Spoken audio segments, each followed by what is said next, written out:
아마도 없을 것입니다. 고린도 교회는 바울이 2차 선교 여행 때 고린도에서 1년 반 정도 머물며 복음을 전하다 세워진 교회입니다. 고린도 전서는 바울이 고린도를 떠나서 3차 전도 여행 중에 있을 때에 고린도에 발생한 문제에 대한 답변을 기록한 서신입니다. 우리가 고린도 전서를 읽다 보면 무려 한 10가지 정도 이상의 문제와 다툼과 만나게 됩니다. 말씀을 보면서 한 교회 안에 어떻게 이런 많은 문제와 어려움이 있을까라고 우리는 생각할 수 있습니다. 문제가 많다 보니까 어떤 분은 이 고린도 교회가 엄청나게 큰 대형 교회가 아니었을까라고 생각할 수도 있습니다. 그러나 고린도 교회는 가정교회였습니다. 개인의 가정에서 모이는 교회였고 학자들의 연구에 의하면 20에서 40명 정도로 이루어진, 오늘날 우리 교회로 말할 것 같으면 한 여전도회 정도 규모가 되는 그런 교회에서 발생한 문제들이었습니다. 이 고린도 교회의 모습을 보면서 어떻게 교회가 이런 문제의 온상이 될 수 있을까? 우리는 비난하지만 사실 오늘날 우리 시대의 교회도 문제투성이입니다. 그럼에도 불구하고 우리가 낙심하지 않는 이유가 무엇일까요? 고린도 교회와 우리 시대의 교회 모두 문제투성이이지만 이 교회가 하나님의 교회이기 때문입니다. 1절의 말씀처럼 그리스도 예수 안에서 거룩하여지고 성도라 부르심을 받은 자들의 모임이기 때문입니다.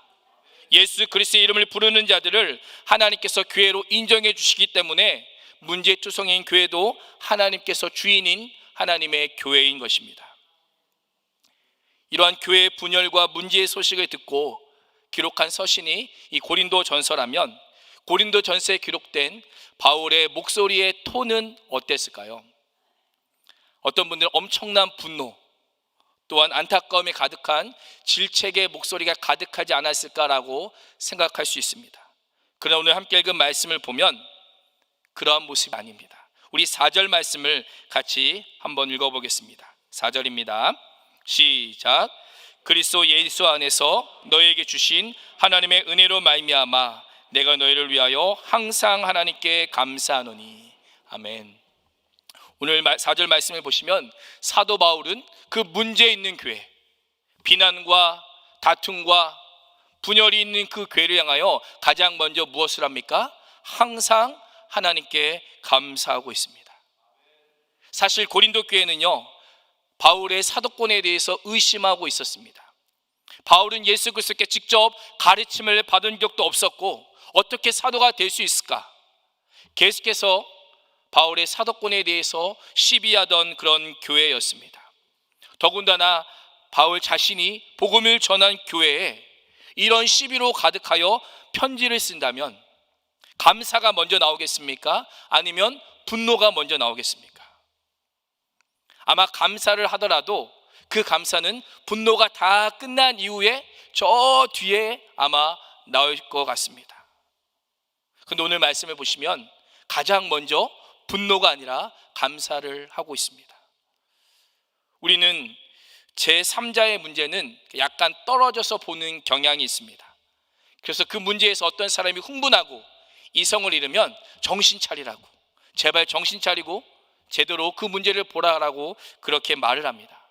그런데 만약 그 문제가 3자의 문제가 아니라 나의 문제라면, 나와 관련된 문제라면 이 바울과 같은 모습, 감사하기란 쉽지 않습니다. 감사는 뒤로 하고 나는 억울하다라고 하면서 그 문제의 진위 여부를 가리고자 할 것입니다. 그럼 오늘 말씀을 보면 바울은 자신들을 대적하는 자들이 선동하고 교회 안에서 파당을 짓는 그런 상황 속에서도 철저하게 나의 관점이 아니라 하나님의 관점을 가지고 있습니다. 나의 마음, 나의 생각, 내 계획이 아니라 하나님의 마음과 하나님의 눈으로 이 문제를 바라보고 있는 것입니다. 바울이 이러한 감사의 태도를 가질 수 있었던 이유가 무엇일까요? 바울은 이 고린도 교회의 문제의 참된 해결자는 자신이 아니라 하나님이심을 분명히 알았습니다. 이 문제는 비록 내가 연관되어 있고 내가 관련되어 있지만 이 문제의 답은 하나님께 있다. 이 문제의 해결자는 오직 하나님이심을 알기에 바울은 어려운 상황 속에서도 항상 하나님께 감사하며 기도할 수 있었던 것입니다. 4절 말씀을 보시면 바울이 감사한 두 가지를 말씀합니다. 첫 번째는 하나님께 대한 감사입니다. 또한 두 번째는 그리스도 예수 안에서 고린도 교회 성도들에게 주신 하나님의 은혜에 대한 감사입니다. 쉽게 말씀드리면 바울이 이렇게 고백하는 것입니다. 나의 자랑거리, 나의 감사의 제목은 첫 번째는 하나님이고 두 번째는 고린도 교회 당신들입니다. 하나님이 내 첫 번째 감사의 제목이라면 두 번째 감사의 제목은 바로 고린도 교회 당신들이 나의 자랑이고 나의 감사의 제목입니다라고 그렇게 기록하고 있는 것입니다. 이러한 바울의 감사 앞에서 우리의 감사를 한번 돌아보기를 원합니다. 우리의 감사의 제목은 어떠합니까? 우리가 열심히 기도했는데 우리의 자녀가 좋은 대학에 갔어요. 열심히 기도했는데 남편이 승진을 했습니다. 열심히 기도했는데 좋은 집을 사고, 열심히 기도했는데 무엇인가 좋은 일들이 일어나면 우리는 그것을 가리켜 감사다라고 그렇게 말을 합니다. 물론 이 또한 중요한 감사의 제목입니다. 그런데 안타까운 것은 어느 순간 교회 안에서의 감사도, 성도의 감사도 결국 세상의 자랑거리가 감사가 되어버렸다라고 하는 것입니다. 세상 사람과 성도를 구별할 수 없을 정도로 세상 사람들과 똑같은 제목을 가지고 성도들이 감사하고 있다라고 하는 것입니다. 감사도요, 세상의 수치, 세상의 물량으로 평가합니다. 적어도 이 정도는 돼야 내가 감사하지. 더군다나 남들이 잘 되는 것을 보고, 특별히 성도들 안에서 누군가가 잘 되는 것을 보고 하나님의 은혜요 감사합니다라고 입술로는 그렇게 고백하지만 내 안에는 시기가 있어요. 내가 저 사람보다 더 열심히 기도하고 열심히 신앙생활을 했는데 왜 우리에게는 이런 일이 일어나지 않을까? 시기하고 질투하는 경향이 우리에게 있습니다. 그래서 가만히 생각해보면 우리의 감사는요 매우 이기적인 경향이 있음을 보게 됩니다. 근데 가만히 한번 생각해 보십시오. 교회가 그런 공동체입니까? 성도가 그런 존재입니까? 세상의 기준과 세상의 가치관에 따라 감사하는 존재가 성도고 교회이냐라고 하는 것입니다. 교회의 감사는 무엇입니까? 하나님께서 우리를 불러주심 자체가 감사입니다. 성도인 우리는 예수 그리스도의 이름을 부를 수 있는 것 자체가 감사입니다. 하나님을 나의 아버지, 나의 하나님으로 부르며 예배 드릴 수 있는 것 자체가 우리에게 잊혀지지 않아야 될 감사인 것입니다. 한번 생각해 보십시오. 우리가 어떻게 예배를 드릴 수 있게 되었습니까? 우리가 어떻게 성도가 될 수 있었습니까? 열심히 교회 다녀서 당연히 성도가 되었습니까? 열심히 예배 드리니까 당연히 성도가 되었습니까? 그렇지 않습니다. 오직 하나님께서 나를 긍휼히 여기시고 불쌍히 여기셨기에 성도라 부르심을 받은 것입니다. 우리의 공로가 아니라 오직 예수 그리스도의 공로로 인하여 하나님을 아버지로 부르며 예배 드릴 수 있게 된 것입니다. 그래서 4절 말씀을 보시면 이 모든 것이 하나님의 은혜로 말미암음이다라고 바울은 감사하고 있습니다. 파당을 짓고 서로를 공격하여 싸우는 교회이지만 그 교회를 향한 바울의 관심은 언제나 하나님 중심이었습니다. 하나님의 중심으로 하나님의 은혜 안에서 하나님께서 베풀어 주신 감사 안에서 성도를 바라보고 교회를 바라보고 이해했던 것입니다. 우리는 어떤 눈으로 우리 나건제 교회를 바라보고 계십니까? 우리는 어떤 눈으로 옆에 있는 성도들을 바라보고 계십니까? 여전히 세상의 눈으로, 여전히 이기적인 눈으로 우리의 성도들을 바라보고 있지 않은지를 돌아보길 원합니다. 비록 교회에 문제가 있을지라도, 비록 성도인 내가 삶이 모나고 연약할지라도 문제 해결자는 우리 하나님이십니다. 내가 아니라 우리의 하나님이심을 기억하면서 우리는 하나님께 감사드려야 되고 마땅히 감사해야만 하는 것입니다. 그렇다면 모든 문제의 해결자이신 하나님께 감사하면 어떤 고백이 우리 입에서 나오게 될까요? 우리 5절 말씀을 같이 읽어보겠습니다. 5절입니다. 시작. 이는 너희가 그 안에서 모든 일 곧 모든 언변과 모든 지식에 풍족함으로. 아멘. 하나님께 감사하면 나오는 고백이 무엇이냐면 예수 그리스도 안에서 모든 것이 풍족합니다. 예수 그리스도에서 모든 것이 풍족함을 누리고 있습니다라고 하는 감사의 고백이 나오는 것입니다. 하나님께서는요, 우리가 예수 그리스도의 믿음으로 말미암아 영원한 천국만을 보장해 주시는 것이 아니라 지금 오늘 우리가 살아가고 있는 지금 이 현재 우리의 먹을 것과 입을 것을 내려주시고 때를 따라 필요한 것을 주시되 풍족하게 주시는 그 하나님이심을 우리는 기억해야 됩니다. 감사하는 자에게 하나님께서 주시는데 째째하게 주시는 것이 아니고요, 주다가 마시는 것이 아니고 모든 것이 어떻게 해요? 풍족하게, 모든 것이 풍족하게 주시는 분이 바로 우리의 하나님이시다라고 성경은 말씀하고 있습니다. 이런 하나님의 은혜가 우리에게 준비되어 있습니다. 하나님께서 이런 은혜를 우리에게 부어주시려고 준비하고 계십니다. 그러나 우리가 이 은혜를 누리지 못하는 이유가 무엇입니까? 하나님의 은혜에 대한 감격과 감사보다는 내가 없는 것에 대한, 부족한 것에 대한, 궁핍한 것에 대한 불만이 더 크기 때문입니다. 오늘 하루를 한번 돌아보십시오. 하나님께 감사가 더 많았습니까? 아니면 불평과 원망이 더 많았습니까? 하나님 이거 왜 안 주세요? 라는 게 더 많았습니까? 하나님 이것도 주시네요 라고 하는 것이 더 많았는지 한번 돌아보십시오. 우리에게는요, 감사보다는 원망이 더 많은 것이 우리의 현실입니다. 왜 그럴까요? 내가 기대하는 것은 이만한 건데 하나님께서 우리에게 기대하시는 것과 내가 기대하는 것이 다르기 때문입니다. 나는 이만한 것을 기대하는데 하나님께서 나에게 기대하신 것은 이만한 것일 수도 있어요. 그럼 우리는 어떠합니까? 하나님께 불평을 내놓습니다. 하나님, 저는 이만한 걸 원하는데 왜 요만한 거 주십니까? 이건 제가 원하는 것이 아닙니다. 하나님께서 늘 내 기대에 못 미친다라고 우리는 생각한다라고 하는 것입니다. 그러나 5절 말씀을 다시 한번 잘 보십시오. 이 모든 것이 어디 안에서 풍족하다고 말씀합니까? 그 안에서, 예수 그리스도 안에서 풍족하다. 예수 그리스도 안에서 이 모든 것이 우리에게 풍족하게 주어진다라고 말씀합니다. 결국 성도의 감사란 내가 그리스도 안에 있느냐 아니면 그리스도 밖에 있느냐의 싸움이에요. 다시 말씀드립니다. 성도의 감사란 내가 그리스도 안에 있느냐 아니면 그리스도 밖에 있느냐의 싸움이라고 하는 것입니다. 성도의 싸움은 구원받았느냐 구원받지 않았느냐의 싸움이 아니에요. 내가 비록 구원받았지만 그리스도 안에서 감사할 수 있고요, 내가 구원받았지만 그리스도 밖에서 그 감사의 제목을 찾을 수 있다라고 하는 것입니다. 이것이 정말 오늘을 살아가는 우리의 성도들에게 정말 중요한 질문입니다. 내가 그리스도 안에서 감사하느냐 아니면 그리스도 밖에서 감사의 제목을 찾느냐. 성도가 된다는 것, 성도로 살아간다는 것은 무엇일까요? 골로새서 2장 2절 말씀을 우리 화면에 보시고 함께 읽어보겠습니다. 시작. 이는 그들로 마음의 위안을 받고 사랑 안에서 연합하여 확실한 이해의 모든 풍성함과 하나님의 비밀인 그리스도를 깨닫게 하려 함이니. 아멘. 성도가 된다는 것, 신앙생활의 핵심이 무엇입니까?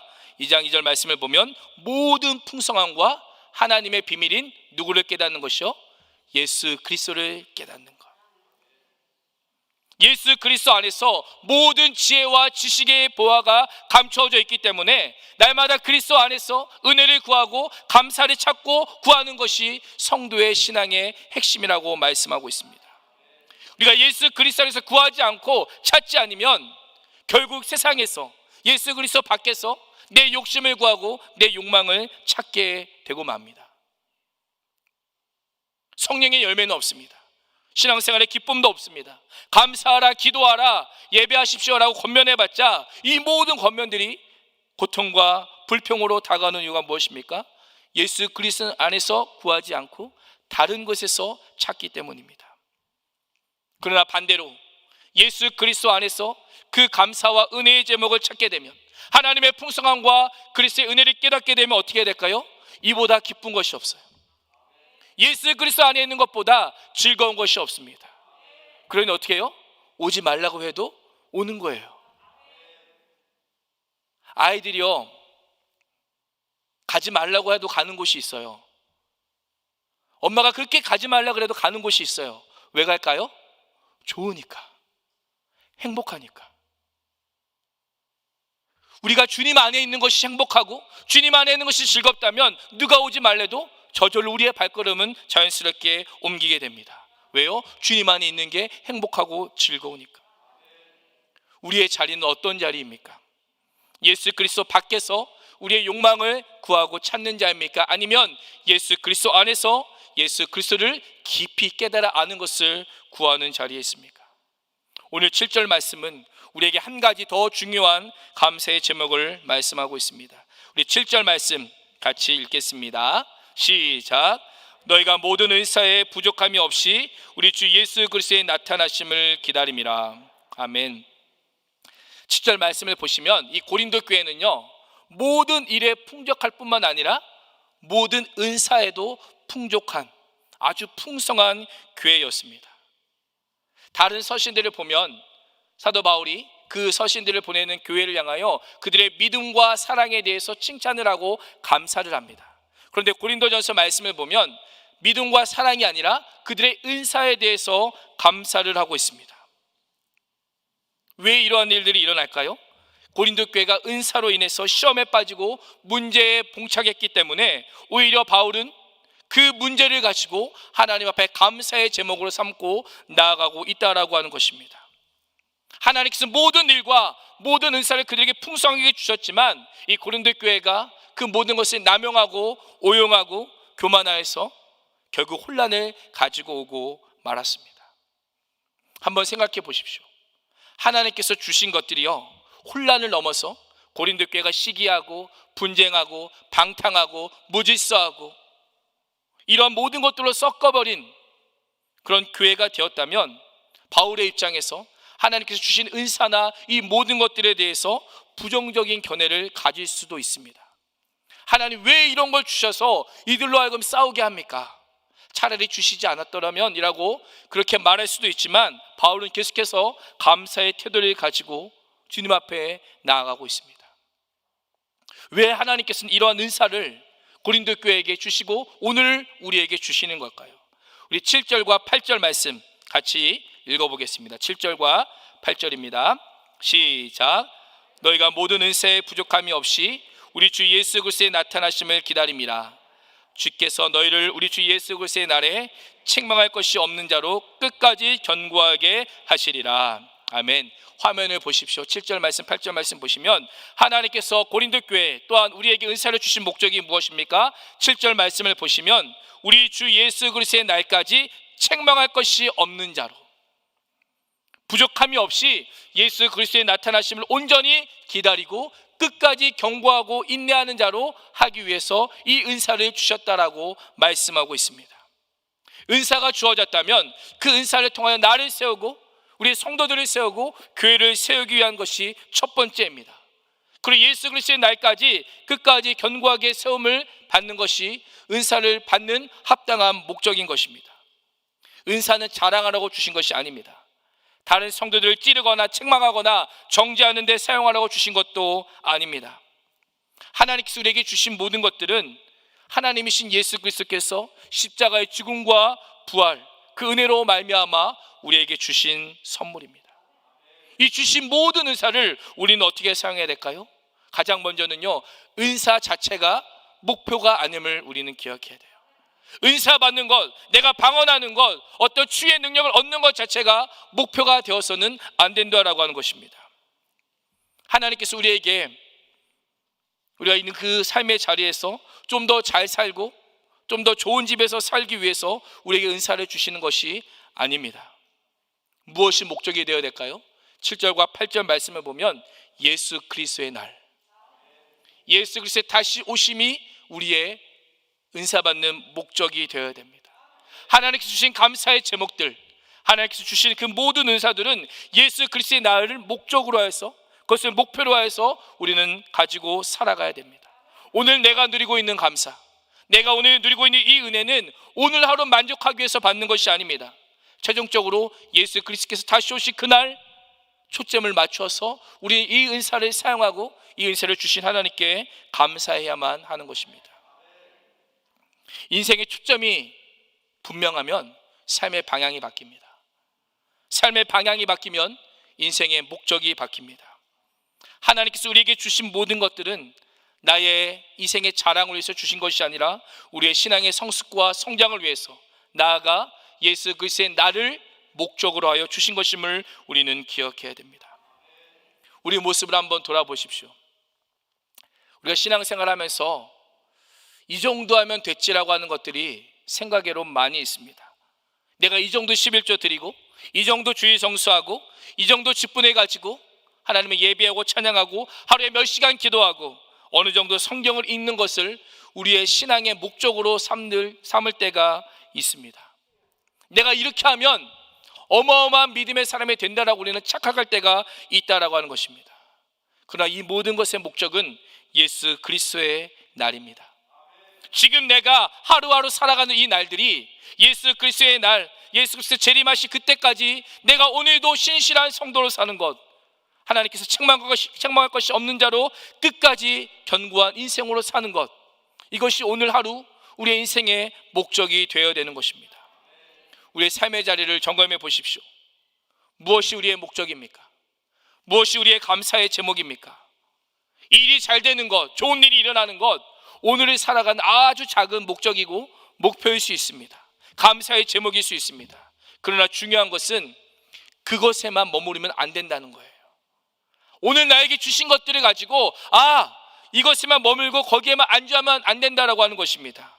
오늘 겪게 되는 일들, 하나님께서 오늘 나에게 주신 모든 것들은 예수 그리스도의 나를 초점으로 해서 예수 그리스도의 나를 바라보며 목적으로 우리는 살아가야만 하는 것입니다. 한번 생각해 보십시오. 오늘 이 고린도 교회의 현실, 사실 많은 문제로 서로 다투고 이리저리 갈라져 있고 이미 서로 많은 진통을 겪고 있는 상황입니다. 고린도 교회를 생각한다면 예수 그리스도의 나를 기다리라고 하는 것이 그들에게 어떠한 말씀으로 들리겠습니까? 그들에게 필요한 것은요, 지금 당장 고침이 필요해요. 지금 당장 어떻게 이 상황을 해결할 수 있는 무엇인가가 필요한데, 오늘 말씀은 예수 그리스도의 나를 기다리라, 예수 그리스도의 나를 목적으로 하여 오늘을 살아가라라고 말씀합니다. 더욱이 이 그리스도의 날은 정확히 언제 이루어질지 모르는 날입니다. 그때의 그 예수 그리스도의 날이 오늘날까지 우리에게도 이어지고 있어요.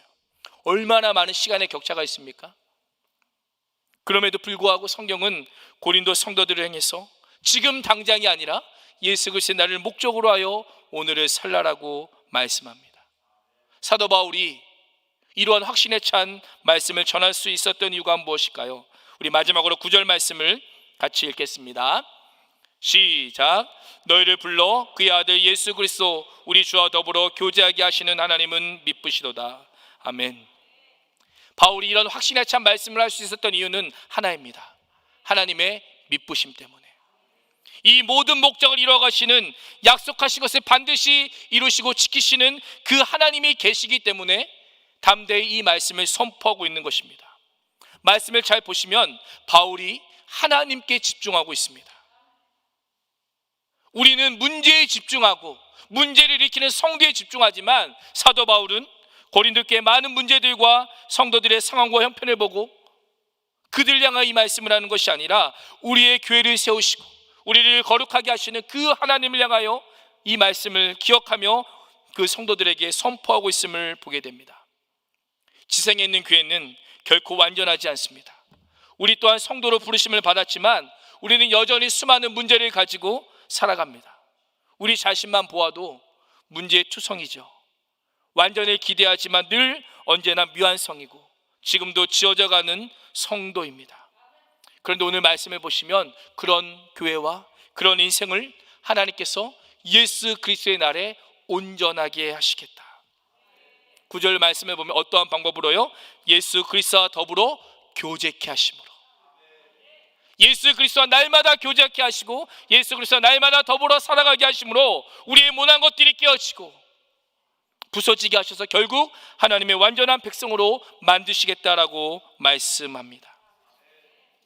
문제 많은 교회, 미성숙한 고린도 성도들이지만 지금도 미쁘시고 신실하신 하나님께서 이 모든 일의 주권자가 되어주셔서 그리스도의 날까지 이루신다라는 것을 사도 바울은 굳게 믿으며 오늘 우리에게 선포하고 있습니다. 오늘 말씀은요, 우리의 과거와 현재와 미래를 돌아보게 합니다. 과거에 우리가 하나님께서 고린도 교회를 향해 베풀어 주셨던 그 은혜가 우리에게 어떠한 은혜가 있는가, 과거에 하나님께서 나에게 어떠한 은혜를 베푸셨는지를 우리는 돌아볼 수 있어야 합니다. 또한 현재 우리는 나는 어떠한 존재인가를 돌아볼 수 있어야 됩니다. 화면을 보시는 것처럼 예수 그리스도를 믿음으로 예수 그리스도 안에서 모든 것이 풍성함을 누리고 감사하고 있는가, 하나님께서 주신 은혜를 기억하면서 오늘 내가 이 삶의 자리에서 하나님의 것으로 풍성함으로 채워지고 있는가, 또 오늘 우리의 인생의 목적이 예수 그리스도를 더 알아가고 그분과 교제하는 것이 우리의 인생의 목적이 되고 있는지를 질문하고 있습니다. 또한 마지막, 우리의 앞날, 나를 부르신 하나님께서 지금 나는 연약하지만 나를 경고케 하실 것을 믿고 있느냐라고 질문하고 있습니다. 예수 그리스도의 날까지 내게 주신 은혜와 그 은사들을 하나님을 위해서 사용하겠느냐라고 우리에게 질문하고 계십니다. 오늘 우리에게 주신 하나님의 은혜, 또한 예수 그리스도의 인도하심과 하나님의 묻히심을 기억하고 감사하고 인내하며 믿음으로 예수 그리스도의 날을 기다릴 수 있는 우리 나건의 성도들이 되시기를 주님의 이름으로 축원합니다. 기도하겠습니다. 하나님, 우리의 연약함에도 불구하고 아무 조건 없이 우리를 사랑하시는 그 은혜에 감사합니다. 과거에 하나님께서 베푸신 은혜를 잊지 않고 기억함으로 누군가에 대한 섭섭함과 원망과 분노를 감사로 바꾸게 하여 주옵소서.